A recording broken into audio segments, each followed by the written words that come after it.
सूरज अभी पूरी तरह निकला नहीं होता मगर आसमान पर रोशनी फैल रही होती है। ये वो लम्हा है जब जमीन जागती है और आसमान तुम्हारी नीयतों को सुनने के लिए झुकता है। उस वक्त अगर तुम अपने दिल से कह दो आज मैं किसी को तकलीफ नहीं दूंगा, किसी के दिल को नहीं तोड़ूंगा, आज मैं किसी का हक नहीं मारूंगा, किसी पर बोझ नहीं बनूंगा, तो तुम्हारा पूरा दिन नूर में लिपट जाता है। नंबर 2, अपनी आंखों से जमीन को देखना लेकिन दिल से आसमान को महसूस करना।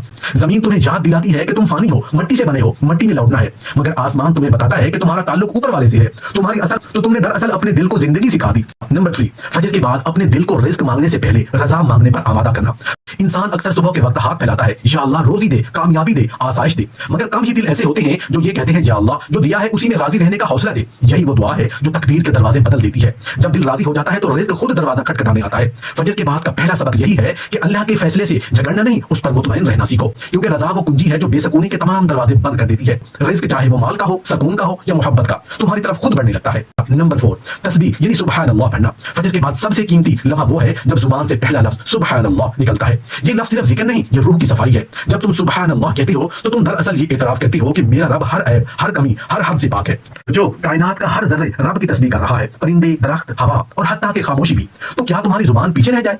जब तुम सुबहान अल्लाह कहते हो तो तुम उन सब में शामिल हो जाते हो जो रब की हमद में मसरूफ है। नंबर 5, अपनी जुबान से नहीं अपने दिल से सलाम कहना। फजर के बाद का पहला सलाम। जब तुम फजर के बाद अपने बच्चों, शरीक हयात या वालिदैन को दिल से सलाम करते हो तो तुम उनके दिन की बुनियाद मोहब्बत पर रख देते हो, और जो दिन मोहब्बत से शुरू होता है वो दिन मुसीबतों से महफूज रहता है। ये सलाम एक दुआ है, एक पैगाम है कि तुम्हारे घर में रहमतें उतरे, तुम्हारी जिंदगी में बरकत हो, तुम्हारा दिल हमेशा नरम रहे। फजर के बाद दिल से किया गया एक सलाम न सिर्फ तुम्हारे दिन को रोशन करता है बल्कि तुम्हारे अमाल नामे को भी नूर से भर देता है। नंबर 6, किसी एक इंसान के लिए खैर सोचना। फजर के बाद अगर तुमने किसी ऐसे शख्स के लिए खैर मांगी जिसने तुम्हें कभी दुख दिया तो तुमने दरअसल अपनी रूह को आजाद किया, क्योंकि बदला लेने वाला दिल बंद रहता है मगर दुआ देने वाला दिल हमेशा खुला रहता है। ये मामूली सा अमल नहीं, ये तुम्हारे दिन की तकदीर बदल देता है। तुम जब किसी एक बंदे के लिए खैर सोचते हो तो आसमान से तुम्हारे नाम भी रहमतें लिखी जाती हैं।